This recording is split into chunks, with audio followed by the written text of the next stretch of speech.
সেলিম রেজা, আমার বাড়ি কুমিল্লা চান্দিনা। আমি একজন ইতালি প্রবাসী। আমি দীর্ঘ 18 বছর ইতালিতে থাকি। তো গত 1 বছর আগে আমার একটা সমস্যা দেখা দিল, মলদ্বারের সমস্যা। মলদ্বারে ব্যথা এবং পিচ পড়তো। তখন আমি ইতালিতে 2বার করে অপারেশন হয়েছি। হওয়ার 2-3 মাস পর আবার সেম সমস্যা দেখা দিত। অপারেশন করার পরে 2 থেকে 3 মাস পরে আমার আবার এই মলদ্বারের সমস্যা দেখা দেয়। ব্যথা, পুঁজ পড়া এবং কি সার্বক্ষণিক এটা নিয়ে একটা যন্ত্রণায় ভুগতাম।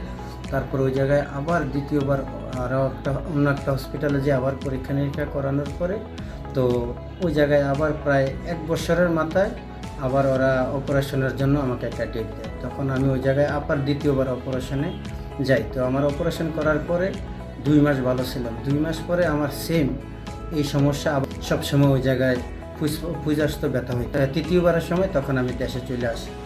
দেশে এসে আমি কুমিল্লাতে এই একজন ডাক্তারের সাথে আলাপ করি। আলাপ করার পরে এক হসপিটালে ওই ডাক্তার পরীক্ষা নিরীক্ষা করার পরে কুমিল্লাতে আবার এই মলদ্বারের রাস্তায় অপারেশন হয়। হওয়ার পরে 1.5-2 মাস পরে যে আবার এই সমস্যা, সেম সমস্যা দেখা দিচ্ছে। কুমিল্লাতে আমি ব্যর্থ হই। ব্যর্থ হওয়ার পরে আমি চিন্তায় পড়ে যাই। এই সমস্যা দেখার পরে আমি তখন ঢাকাতে আমার এক ফ্রেন্ডের মাধ্যমে, সাংবাদিক ফ্রেন্ড, ওনার মাধ্যমে আমি স্যারের সন্ধান পাই। তখন আমি ঢাকা আসি। ঢাকা এসে আমাদের এই আজকের এই জওহরলাল সিং স্যারের সন্ধান পাই। স্যারে তখন আমাকে কিছু পরীক্ষা নিরীক্ষা করেন। তো করার পরে স্যারে আমাকে আশ্বস্ত করেন যে যেটা সমস্যা, জটিল একটা সমস্যা, তো এটা ছিল ফিস্টুলা বলে। তো এই ফিস্টুলার জন্য স্যারে আমাকে আশ্বস্ত করে বলেন যে ইনশাল্লাহ আপনি সুস্থ হবেন অপারেশন করলে। তো স্যারের কাছে এসে স্যারের মাধ্যমে আমি আবার এই ফিস্টুলার 4বার অপারেশন হই। হওয়ার পরে আমি এখন ইনশাল্লাহ সম্পূর্ণ সুস্থ। তো আজকে স্যারের সাথে দেখা করতে আসলাম। আমি আগামী শুক্রবার সকাল 10টায় আমার ফ্লাইট। তো আমি আবার আমার গন্তব্যস্থানে চলে যাচ্ছি।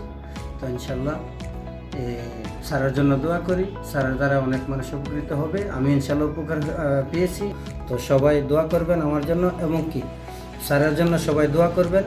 স্যার যেন আমার মতো যারা এরকম সমস্যা আছে বা যারা ভুক্তভোগী, তারা যেন স্যারের সন্ধান পায় এবং কি সবাই এসে স্যারের কাছে উপকৃত হয়।